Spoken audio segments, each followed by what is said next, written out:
mañana. Aquellos que pueden hacerlo, los invito a ponerse de pie para la lectura. Dice así Mateo 16, versículo 13, viniendo Jesús a la región de Genesaret de Filipo, preguntó a sus discípulos, diciendo, ¿quién dicen los hombres que es el Hijo del Hombre? Ellos dijeron, unos Juan el Bautista, otros Elías, y otros Jeremías o alguno de los profetas. Él les dijo, ¿y vosotros? ¿Quién decís que soy yo?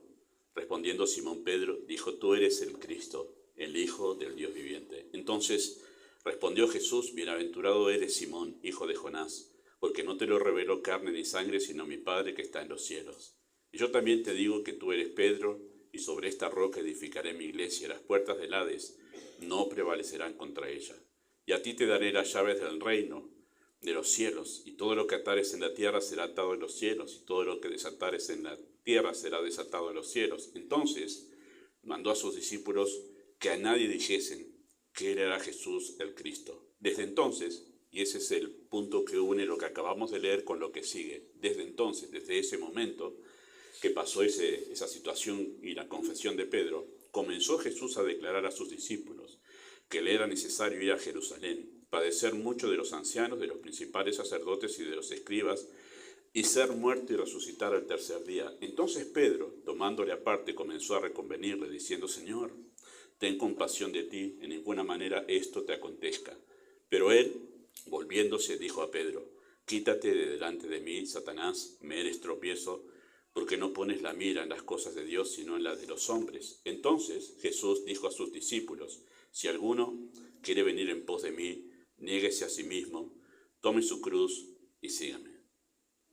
Porque todo el que quiere salvar su vida la perderá, y todo el que pierde su vida por causa de mí la hallará. Porque ¿qué aprovechará al hombre si ganare todo el mundo y perdiere su alma? ¿O qué recompensa dará el hombre por su alma? Porque el Hijo del Hombre vendrá en la gloria de su Padre con sus ángeles, y entonces pagará a cada uno conforme a sus obras. De cierto os digo que hay algunos de los que están aquí que no gustarán la muerte, no experimentarán la muerte, hasta que hayan visto al Hijo del Hombre viniendo en su reino. Amado Padre, muchas gracias por tu obra salvadora en la vida de nuestro hermano Osmar. Gracias por la misericordia que has extendido para con él y con su familia. Y queremos, Padre, que en esta mañana, si está en tu misericordia hacerlo, tú salves a aquellos que están sin Cristo.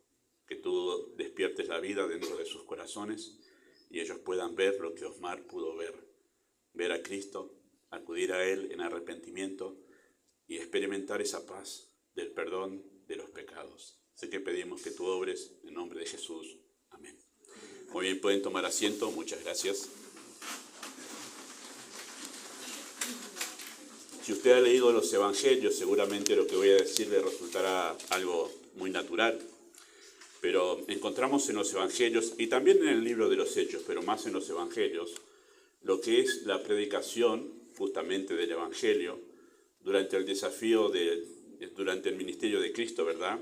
Y vamos a notar que en realidad, si usted lo ha notado, la manera en que Cristo predicaba el Evangelio suele ser, o podemos notar que es diferente a lo que se suele predicar a veces hoy en día, ¿sí? Cuando Cristo predicaba el Evangelio, desafiaba a las personas a seguirle. El venid a mí o deja todo y sígueme era la manera en que tenía de predicar el Evangelio, ¿sí? En esa manera confrontaba a las personas a seguirle a Él. Y ese seguirle a Él significaba, o estaba implícito ahí en ese llamado, que era un llamado a someterse a su señorío. Esa figura que usa Cristo para poder reflejar lo que significa tener fe en Él, que es maestro y discípulo, en ese tiempo significaba, y era parte de la costumbre, que había un maestro que la gente lo podía ver andando por la ciudad, ¿sí? Y detrás de ese maestro iban sus discípulos. Eso pasaba muy comúnmente, no había escuelas como hay hoy en día. Y esos discípulos, lo que tenía la particularidad de esa costumbre, que esos discípulos vivían con el maestro y le seguían y se sometían a su enseñanza. Tenemos al famoso Saulo de Tarso, que justamente fue criado a los pies de Gamaliel. Era la costumbre. Bueno, cuando Cristo utilizó esa imagen para poder ejemplificar, esa figura cultural, ejemplificar lo que significa depositar fe en Él, bueno, ese llamado que hacía seguirle era un llamado a someterse a su señorío, era un llamado a colocarse bajo sus enseñanzas, Era un llamado a tener una relación de amor basada en la sumisión a su liderazgo. Eso era el seguirle. Eso era el seguirle, ¿sí? Y el pasaje que nosotros tenemos aquí en Mateo capítulo 16 es un llamado a la salvación, ¿sí? Cuando nosotros nos encontramos en Mateo 16, especialmente en el núcleo de toda esa porción que nosotros leímos, que es el verso 24, ¿sí? Entonces, él le dijo, volviéndose a Pedro, dijo, quítate delante de mí, versículo 24, entonces Jesús dijo a sus discípulos, si alguno quiere venir en pos de mí, niéguese a sí mismo, tome su cruz y sígame. Ahí está otra vez el sígame. Ese es el núcleo, ese es el versículo central. Debo confesar que quería enseñar toda la porción, toda la unidad de pensamiento que es versículo 13 hasta el final, pero no me dejó el Señor. El Señor me dijo, es 24, Gustavo, es verso 24 hoy. Así que hoy voy a predicar sobre ese versículo. Ese es el mensaje del Evangelio. Ese es un llamado a la salvación, ¿sí? Ese pasaje y todo lo que rodea ese pasaje es un llamado a la salvación. Yo sé que en el siglo pasado, porque lo he vivido yo, algunos han tergiversado la interpretación de ese versículo que acabo de leer, ¿sí? Diciendo que es un llamado a ser un creyente un poquito más consagrado. Además, yo me ha tocado en tiempo de instituto bíblico haber estado en conferencias donde se llama a las personas, a los jóvenes especialmente, a poder tomar una determinación de consagrarse al ministerio pastoral o misionero y usar este versículo. Y yo he estado presente en esas predicaciones. Pero eso no es la intención de ese texto. Ese texto no es un llamado al pastorado, no es un llamado a la obra misionera, ni tampoco es un llamado a ser un creyente un poquito más consagrado. Esa expresión, ese enunciado de Cristo es un llamado a la salvación. ¿Sí? Es la predicación de Cristo a la salvación. ¿Y por qué no puede ser tomado con la interpretación que le dio antes? Porque en el contexto se habla de perder el alma. Si esto no lo hacen, pierde el alma. Y uno no pierde el alma por no ser pastor o no ser llamado al ministerio. Está hablando de salvación. El contexto habla de salvación. Así que cuando Cristo predica el Evangelio aquí, está haciendo un llamado muy radical, ¿verdad? Y en este caso, queridos hermanos, de este texto, el desafío que Cristo dio, esa proclama del Evangelio, una vez más, que él estaba acostumbrado a hacer, surgió a raíz de una situación muy tensa que se dio justamente entre él y Pedro. Cuando ustedes leen el texto allí en versículo 21, desde entonces, después de esa confesión de Pedro, inmediatamente Cristo comenzó a anunciar sus sufrimientos, su muerte y su resurrección. Inmediatamente Pedro, lo que imagino que habrá pasado por la mente de Pedro es que el Señor no está bien. Y lo retó. La palabra reconvenir la traduce el otro texto paralelo como que lo retó. Entonces hay una situación tensa que se da allí y que dio lugar a esa situación, a esta proclama del Evangelio una vez más por parte de Cristo, ¿sí? Ese anuncio claramente, porque en el otro texto paralelo dice que claramente comenzó a hablar acerca de sus sufrimientos, sin vueltas, sin simbolismos, sin un lenguaje paradójico, sino que de manera clara y literal empezó a hablar acerca de su muerte y su resurrección. Pedro reaccionó justamente de la peor manera ante el anuncio del Evangelio, que es la cruz. Pedro acaba de confirmar, versículo 13 al 20, que él es el Cristo, ¿sí? Él es Jesús el Cristo. Y eso significa que es el Mesías que la nación de Israel estaba esperando. Y cuando los judíos esperaban al Mesías, esperaban que cuando él llegue, lo que iba a hacer iba a establecer el reino mesiánico prometido a David, 2 Samuel capítulo 7, perdón. Y ellos lo que estaban esperando es que llegue el Mesías para que nos libere de la esclavitud que estamos bajo el imperio romano. Y por fin establezca ese reino prometido en el Antiguo Testamento que va a ser un reino eterno. No tendrá fin, según dicen las profecías en Isaías, ¿verdad? Pero contrariamente a eso, acaba de hacer el anuncio y decir, nosotros sabemos que tú eres ese que estamos esperando, tú eres el Cristo, es un título, no es un nombre, es el título. Su nombre es Jesús, su título es el Cristo, tú eres el que estamos esperando. Y cuando Cristo supo que ya tenían en claro que Él era el Mesías, ellos tenían la confirmación que Él era el Mesías, porque el Padre se lo había revelado a Pedro, en ese momento Él hace un cambio abrupto y dice, voy a morir. ¿Cómo? En la mente de Pedro es, no tenés que morir. Es el reino se viene. Señor, no, voy a morir. Y eso habrá causado un choque en el corazón de Pedro y de los discípulos enorme. Entonces ahí entendemos la reacción de Pedro, porque dice, ¿no va a pasar lo que estamos esperando? ¿El establecimiento del reino? No, voy a morir. Pero además voy a morir de una manera cruel. Bueno, este Jesús el Cristo, ¿sí?, que esperaban ellos que estableciese el reino, contrariamente a eso, no va a establecer el reino, sino que necesariamente, esa palabra se repite en el Evangelio de Lucas, capítulo 24, unas 4 o 5 veces. Necesario, era necesario, era necesario. Así que necesariamente debía morir. Así que es probable, como dije recién, que Pedro asumiera que algo no estaba bien en Cristo, para tomar esa actitud tan irreverente por parte de él, ¿verdad? Ellos han visto a Cristo muy cansado, hermanos. Lo han visto dormirse en medio de una tormenta, han visto a Cristo no parar de trabajar y lo han visto agotado en realidad por tratar con gente constantemente. Algunos lo apartaban al Señor para que tome un tiempo de descanso. Así que Pedro, pienso que imaginaba que el Señor estaba algo agotado, algo le pasaba, y que estaba equivocado en lo que estaba diciendo, como no tiene coherencia el Señor lo que está diciendo, y por eso, en realidad, él empieza a reprender al Señor. Se toma ese atrevimiento de hacer eso con el Señor. En la mente de Pedro, queridos hermanos, el Mesías debía reinar, liberar a su pueblo del imperio romano y establecer el reino esperado. Eso era la mente de Pedro, ¿sí? Así que está claro que no solo Pedro, sino que en la mente de los discípulos, ninguno de ellos entendía, queridos hermanos, el plan de Dios para la salvación de los escogidos.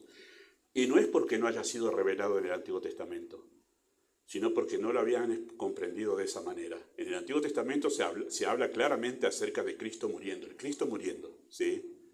Especialmente Isaías 53. Es más, cuando Cristo en Lucas capítulo 24, después de la resurrección, les va a explicar que esto era necesario, ¿qué usa para explicarles a ellos? Moisés, los salmos y los profetas, para decirles, estaba acá, solo que no lo vieron ellos. Pero ninguno de ellos entendía el plan de Dios para la salvación de los escogidos, hermanos, como lo entendemos nosotros hoy. Sino recién después de la resurrección los discípulos lograron comprender el por qué el Mesías debía morir. Era necesario. El asunto es que, queridos hermanos, es que ellos tampoco entendían de qué se trataba el Evangelio en sí. Nosotros hoy hablamos del Evangelio con el diario del lunes. Tenemos todo revelado. Pero ellos no. Así que ellos no solo que no comprendían por qué había venido el Cristo, sino que no entendían lo que es el Evangelio en sí. Y Cristo lo está revelando de manera paulatina, pero ellos no lo entendían como nosotros lo entendemos hoy en día. Por eso es que se entiende claramente, ¿sí?, la fuerte reprensión a Pedro por parte de Cristo, y que después de esa reprensión se dirige a los discípulos y a todos los demás. Inmediatamente que hace la reprensión a Pedro, deja de hablarle a Pedro y dice este texto, Marcos capítulo 8 y Lucas también el texto paralelo, que no solo estaban los discípulos en ese lugar, sino que había otro grupo de personas que estaban siguiendo al Señor. Y estas palabras que va a decir ahora, Mateo 16, 24, está dicha no solo a los discípulos, sino a todos los demás. Marcos acentúa diciendo, y decía a todos. ¿Por qué es importante este acento que estoy haciendo? Porque quienes han interpretado este texto como un llamado a ser un creyente un poco más consagrado, dicen, no, es que le está hablando a los discípulos. No. Marcos dice, y decía a todos. Y aclara en ese contexto de Marcos que había una multitud siguiéndole. Y dice, le decía a todos, lo mismo que le dijo a los discípulos, le decía a todas las demás personas que estaban a su alrededor. ¿Sí? Así que Cristo se dirige a los discípulos y a todos los demás, declarando sin vueltas en qué consiste el Evangelio, qué era lo que después ellos iban a predicar. ¿En qué consiste el Evangelio? Perder para ganar y morir para vivir. En eso consiste el Evangelio. Todo cristiano, queridos hermanos, con conocimiento básico del Evangelio, sabe que para que una persona sea salva se deben cumplir 2 condiciones. Muy bien. arrepentimiento y fe. Si no hay esas dos cosas, nadie es salvo. Dos condiciones se deben dar, y solo dos, no hace falta más: arrepentimiento y fe. Y yo sé que la mayoría que está acostumbrado a venir a una iglesia puede repetir esto de memoria: arrepentimiento y fe. ¿Sí? Proceder al arrepentimiento para con Dios y depositar fe en Cristo. Cuando Pablo habla acerca de su ministerio, en Hechos capítulo 20, dice, despidiéndose de los ancianos de la iglesia de Éfeso, él les dice: y como nada que fuese útil he rehuido, no me he guardado de anunciar a todos y hablar a todos acerca del arrepentimiento para con Dios y de la fe en el Señor Jesucristo. Esas dos cosas, y solo en eso consiste el desafío del Evangelio. ¿Sabe cuál es el problema con eso? Que no sabe la mayoría de los cristianos en realidad qué significa eso. Arrepentimiento y fe. ¿Qué significan esas dos cosas? Queridos hermanos, este es el punto en el que no pocos fallan, no pocos creyentes fallan en tratar de explicar qué significa arrepentimiento y fe. Incluso nosotros vivimos, nosotros los que somos del siglo pasado, nosotros que somos del siglo pasado, vivimos viendo cómo erosionaban el contenido del Evangelio hasta reducirlo a una simple expresión verbal. Ustedes ya me han conocido que he insistido en esta iglesia desde que llegué aquí en poder repetir continuamente que una oración no salva. No salva. Y esa ha sido la única bandera y la única expresión de arrepentimiento y fe que muchas personas tienen para decir que son salvos. Una vez oré. Alguna vez oré. Hice la oración, se decía en un momento. Bueno, no salva. Además que en la Biblia no está algo así, de ninguna manera.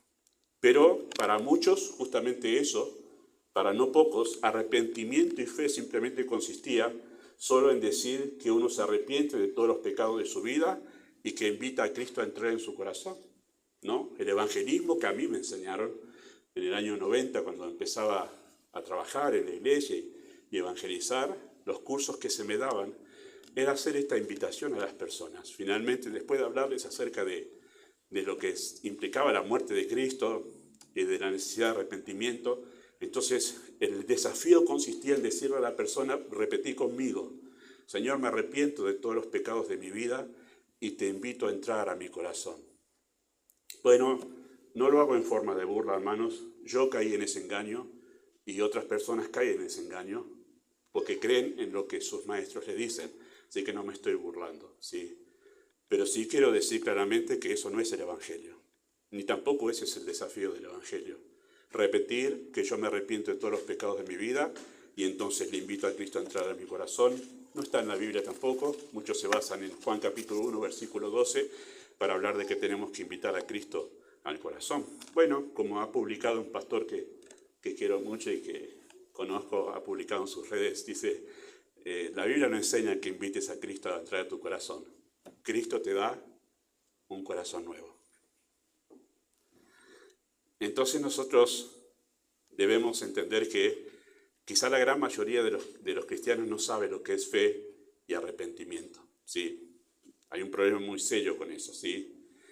Con eso muchos han pensado que cumplen justamente con esas dos condiciones. Ya le dije a Dios que me arrepentí y además le invité a entrar a Cristo, arrepentimiento y fe.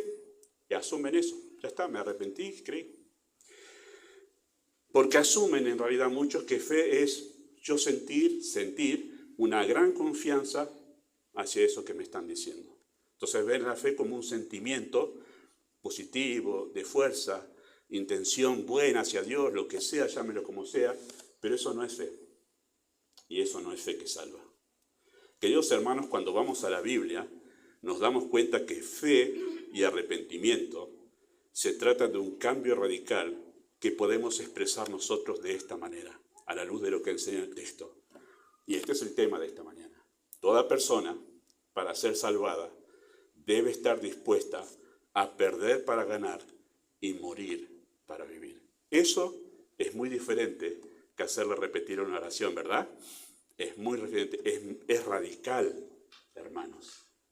Es radical. Digo entre paréntesis, la gracia de Dios ha ido más allá de muchos errores en el evangelismo. Dice que muchos han sido salvados a pesar de la oración para salvación. Eso quiero decir también. Queridos hermanos, el pasaje que tenemos hoy aquí delante nos muestra lo que es fe y arrepentimiento, pero en sentido práctico. Y por eso, gracias a Dios que existen los evangelios, porque nos muestran lo que es fe y arrepentimiento, pero aplicado en la vida de una persona. Y usted cuando recorre el misterio de Cristo en los evangelios y ve cómo Él confrontaba a las personas y qué les pedía, dice, ¿por qué le pide eso? Porque lo que quiere ver Cristo es fe y arrepentimiento en sentido práctico. En sentido práctico. Y gracias a Dios que existen estos pasajes porque nos ayudan a resumir un montón de explicaciones que uno podría dar acerca de esto, ¿verdad? El texto que tenemos hoy muestra lo que sucede, queridos hermanos, cuando el Evangelio es aplicado en aquella persona que quiere ser salvada. ¿Ha notado cómo comienza el desafío de Cristo en ese versículo 24? El versículo 24 dice, versículo 24, entonces Jesús dijo a sus discípulos y a todos los demás, si alguno quiere. Así comienza el desafío de Cristo. Si alguno quiere venir en pos de mí. Queridos hermanos, la voluntad está involucrada tiene que estar involucrada en la persona que va a ser salvada. Su voluntad tiene que estar dispuesta para que pueda querer seguir a Cristo. El querer tiene que estar involucrado, ¿sí? Esto significa que Cristo no forzaba a las personas mediante algún tipo de manipulación, ¿sí? ¿Y por qué digo esto? Porque yo también cometí el error, entre otros más, en mis comienzos en mi vida espiritual, de que me enseñaron en un curso a saber cómo manipular a las personas para que terminen diciendo lo que yo quería que digan. Incluso en ese curso había una parte del curso que me enseñaba cómo en 7 minutos, que es lo que duraba un viaje en taxi, decía el curso, cómo en 7 minutos lograr que la persona termine orando para recibir a Cristo. Eso es manipulación. Y algunas personas, porque el predicador les insiste, terminan orando y diciendo, dale, te hago la oración. Y la persona anotaba en su lista uno más para el Señor. Bueno, Cristo no hacía manipulación. Si veía que la persona no quería escuchar, no tenía ningún interés en seguir a Cristo, Cristo no iba detrás rogándole, dale, seguime, dale. No, los dejaba a Cristo que se vayan. Es más, voy a decirles, si usted lee el Evangelio de Juan, va a ver a muchos que incluso hay una multitud de la que Cristo huyó. Juan capítulo 6. Cristo huyó de una multitud que no lo quería seguir a Él. ¿Qué quería? Pan y peces. Y Cristo se escapó de esa gente. Porque esta gente no viene a buscarme a mí.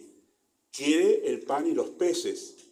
Entonces nosotros notamos, queridos hermanos, que este mensaje que Cristo da, que este enunciado, esta declaración del Evangelio, Cristo lo da a las personas que quieren, que su voluntad está dispuesta. Cristo no forzaba a las personas por algún tipo de manipulación, ni tampoco las engañaba con falsas promesas para luego mostrarles la realidad radical de la vida de fe. Cristo se aseguraba de señalar que la persona debía tomar una decisión voluntaria, ¿sí? Le habla al que quiere ir en pos de Él. Queridos hermanos, de esto se trata la salvación. No de un boleto al cielo, sino de una relación con Cristo. Vengan a mí, vengan en pos de mí. Habla de una persona, no de un boleto que vos obtenés. Para decir, ya está, ya lo tengo, acá está la oración, con esto paso al cielo. No. Se trata de una relación con Cristo. Por eso Cristo dice, vengan a mí. Es muy fácil, hermanos, hacer que las personas oren. Así es como ha habido en Estados Unidos en los años 90, llegaban los pastores míos que eran misioneros y decían, ya llegan, y los de acá están diciendo que acá hay un gran avivamiento. Claro, cuando vos haces un evangelismo en un estadio como el de River, y el predicador dice, levanten la mano, todos los que han recibido a Cristo, había como 50.000 levantando la mano. Y allá que decían, hay un avivamiento en Argentina. Después todos esos que levantaron la mano, solamente uno tenemos aquí, que se convirtió. No sé cuántos más, pero la mayoría nada, después seguían con sus vidas. Es una relación, queridos hermanos, con Cristo, ¿sí?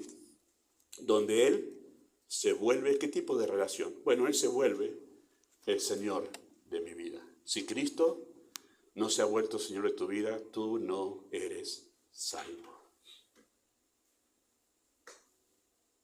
No eres salvo. Si Cristo no se ha vuelto el Señor de tu vida. En nuestro pasaje, queridos hermanos, parece que solo le habló justamente a esos discípulos, y acá cito lo que dije recién, pero Marcos 8:34 dice que llamando a la gente y a sus discípulos, les dijo justamente esto que leemos en 16:24. Un mismo desafío para todos. No tenga miedo de predicar el evangelio bíblico. ¿Ha visto que a veces nos encontramos, si usted ha predicado, gente que dice, che, pero para esto que vos me decís, yo tengo que dejar el baile que me gusta tanto, ir al boliche? Mirá, y algunos quieren suavizar. No, al principio no tenés que dejarlo.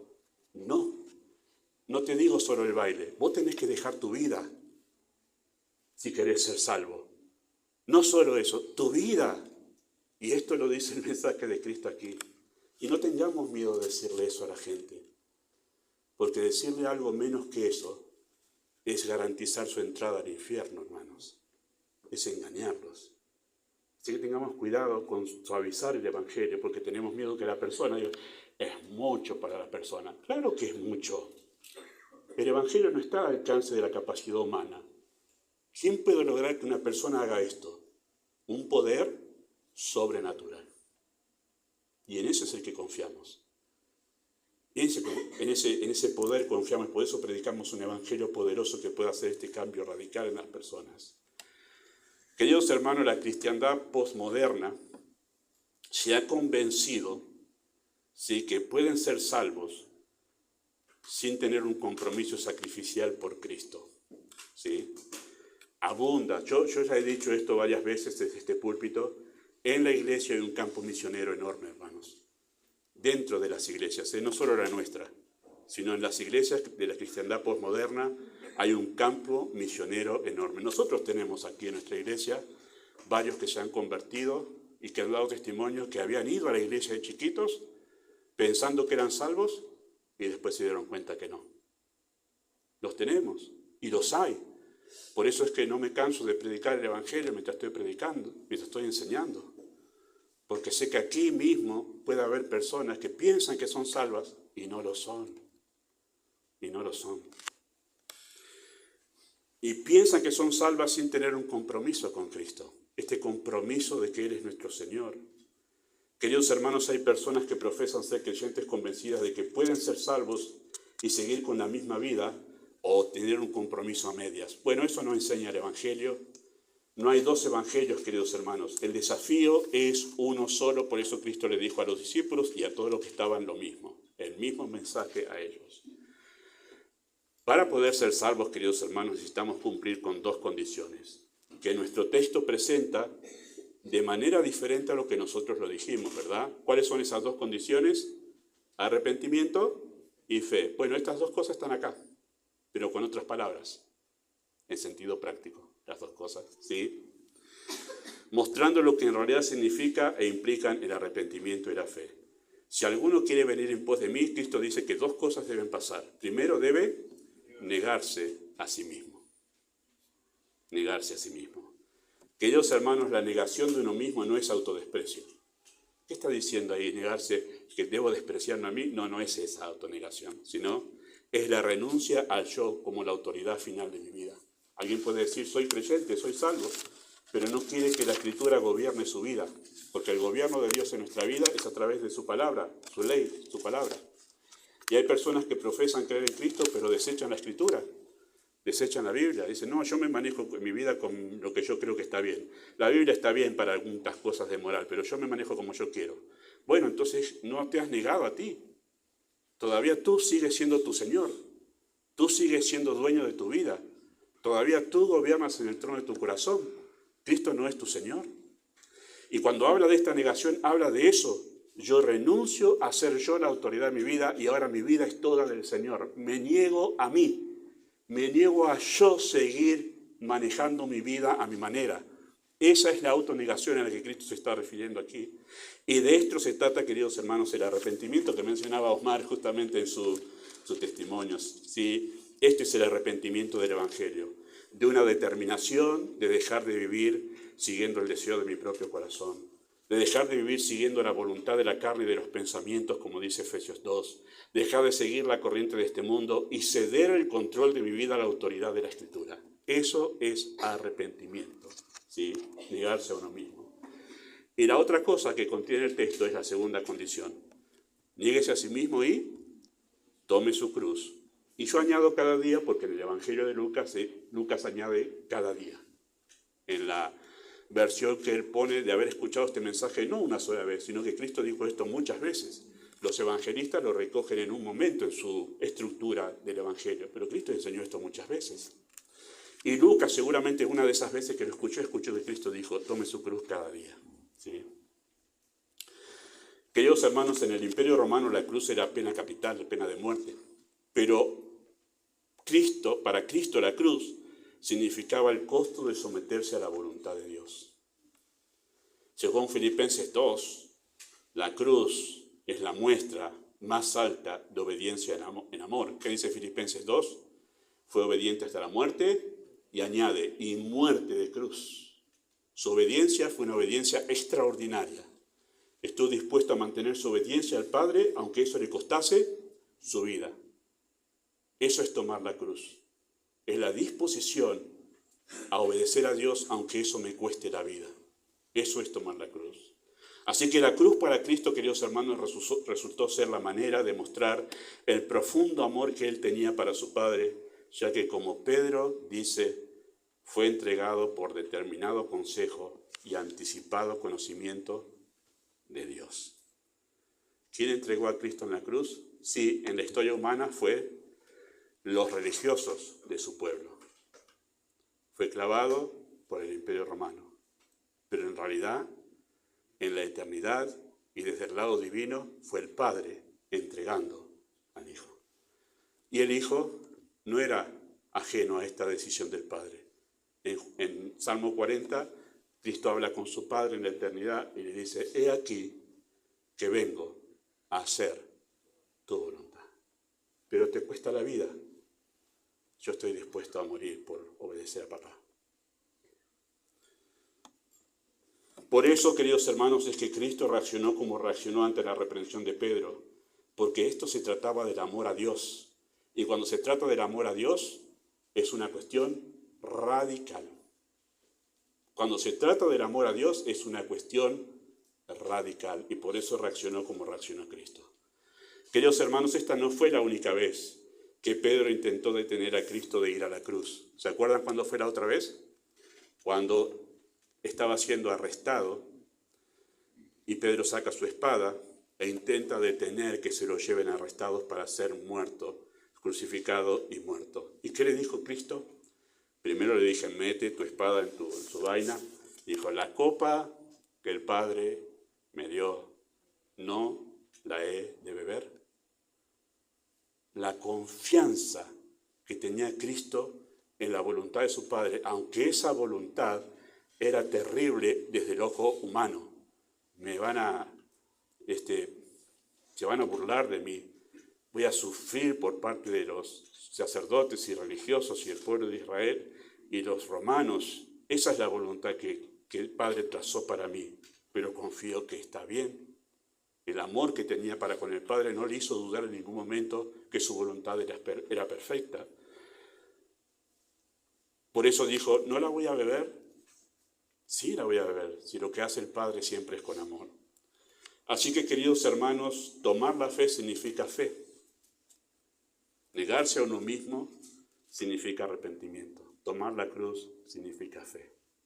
Y ahí tienen las dos condiciones de la salvación. Es el desafío, queridos hermanos, tomar la cruz es el desafío que revela cuánto confiamos en Cristo. Y si tú te preguntas, ¿Por qué la vida cristiana se vuelve tan compleja después que empezamos a caminar con el Señor? Es para ver si hay fe dentro tuyo. Es para ver si hay fe verdadera dentro tuyo. Por eso se vuelve así el camino de la vida cristiana. Por eso es angosto. Y es más angosto de lo que nosotros imaginamos. Y la puerta es más estrecha de lo que nosotros imaginamos. ¿Por qué es así? Porque tiene que hacerse evidente que tú crees de verdad en Cristo. Por eso es así. Y por eso Cristo hacía esos desafíos tan radicales. ¿Para qué? Para ver si hay fe y no sos un mentiroso o no estás engañado. ¿Se acuerdan cuando Cristo hacía los milagros en Juan capítulo 2 y muchos se convirtieron en aquella Pascua? ¿Qué dice al final del capítulo 2 de Juan? Pero Cristo no se fiaba de ellos. Estos dicen creer en mí porque vieron milagros. Yo no me fío. Algunos de estos ni siquiera son creyentes. Y uno de esos, que creyó en los milagros de Cristo en Juan capítulo 2, se lo encontró a la noche, que le vino a hablar. Porque justamente Nicodemo, ¿qué le dice? ¿Nadie puede hacer estos milagros? Acaba de ver los milagros en capítulo 2. Y viene y le habla como creyente, como un par. Y Cristo le dice, ¿tú necesitas? Tú no eres creyente todavía.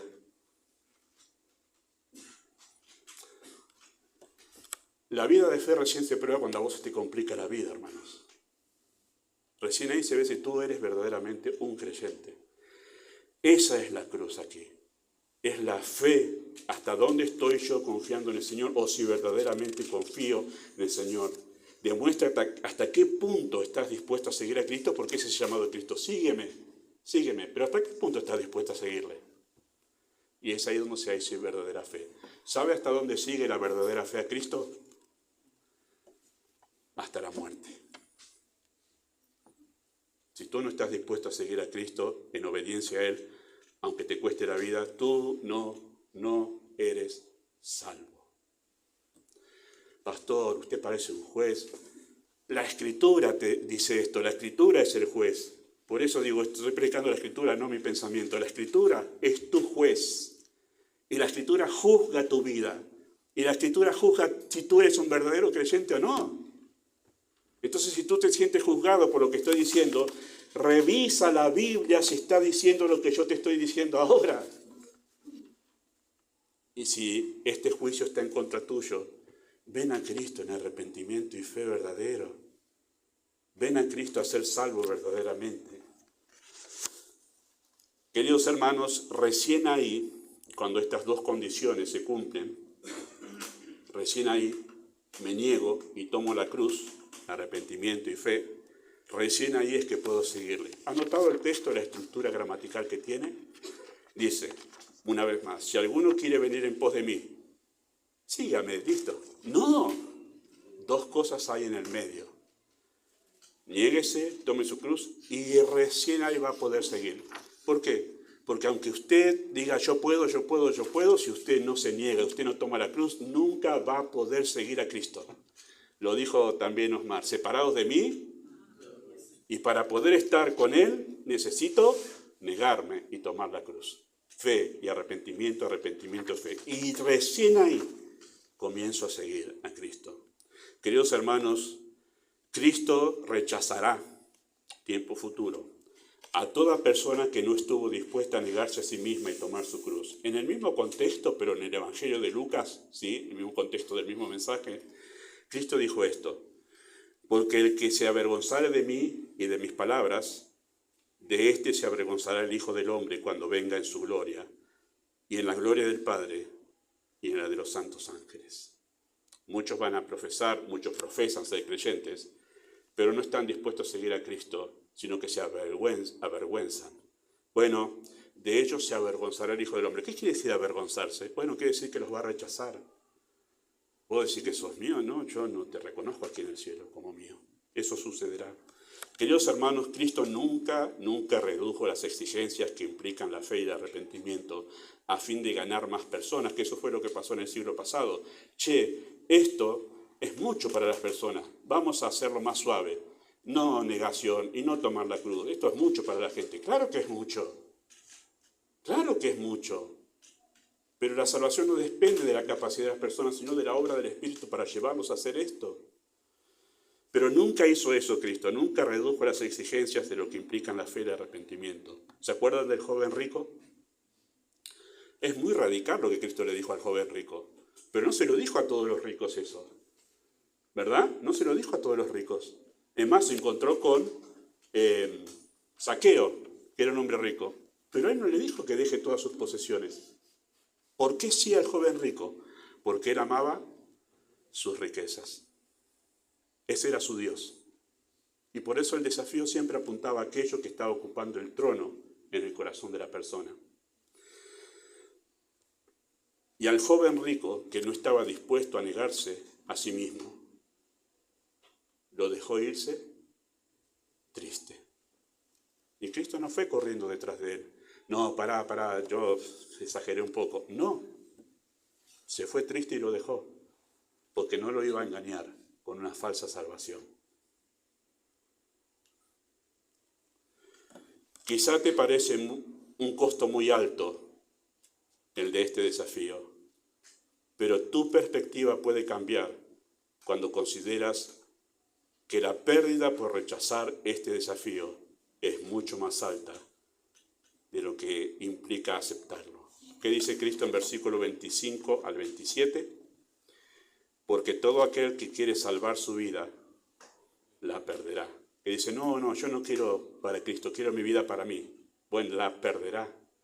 Y todo el que pierda su vida por causa de mí, que dice, me niego, te la entrego a ti, Señor, la hallará.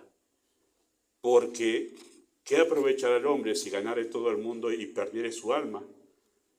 Cuando su vida aquí, que la quiere ganar para disfrutarla aquí, es cortito en comparación con todo lo que va a pasar en la eternidad, perdido, ajeno a la vida de Dios. Porque el Hijo del Hombre vendrá en su gloria, en la gloria de su Padre con sus ángeles, y entonces pagará a cada uno conforme a sus obras. La pérdida por rechazar este desafío es mucho más grande de lo que tú quieres ganar viviendo la vida para ti. ¿Tú quieres vivir pecando? ¿Quieres disfrutar de todos los placeres que el pecado te ofrece? Pues tú vas a perder mucho más en la eternidad. La pérdida que vas a tener por no querer aceptar este desafío y morir para darle a Cristo el trono de tu vida es mucho más grande. Entonces, el desafío no es tan radical cuando lo comparamos con la eternidad. Hasta que no entendemos, queridos hermanos,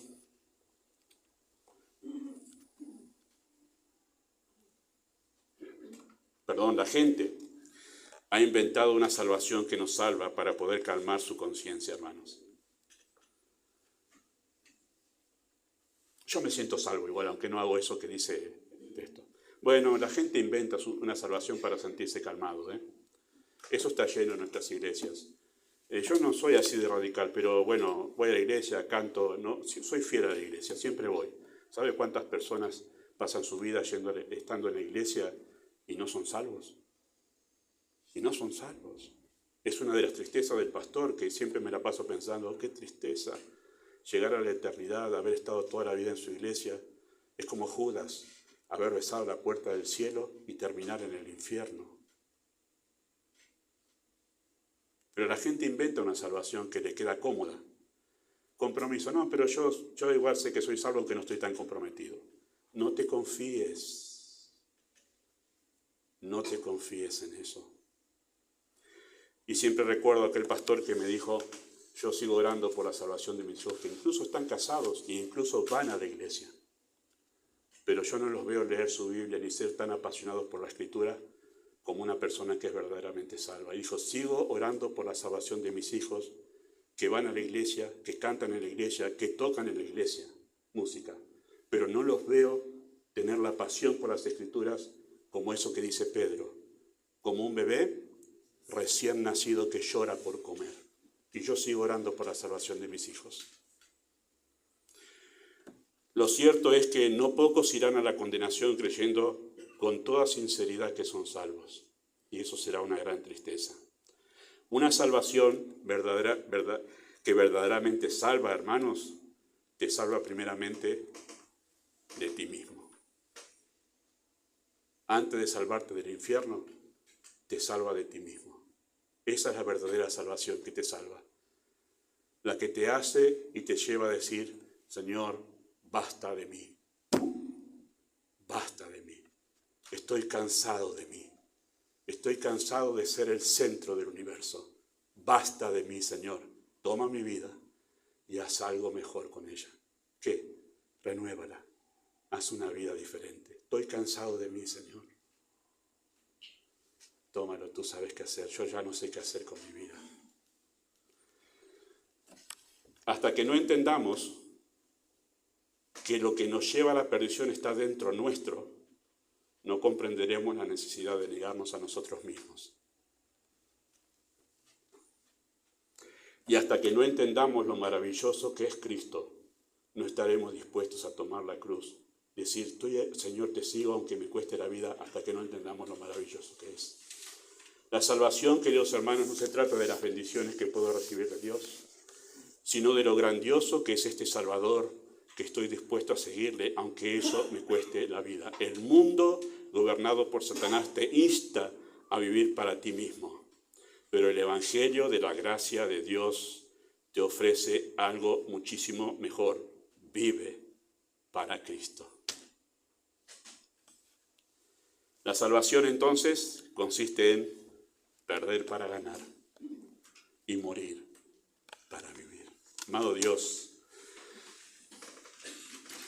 tenemos en nuestra iglesia varios que no son salvos, pero hay otros tantos que tú los conoces, que creen que son salvos y no lo son.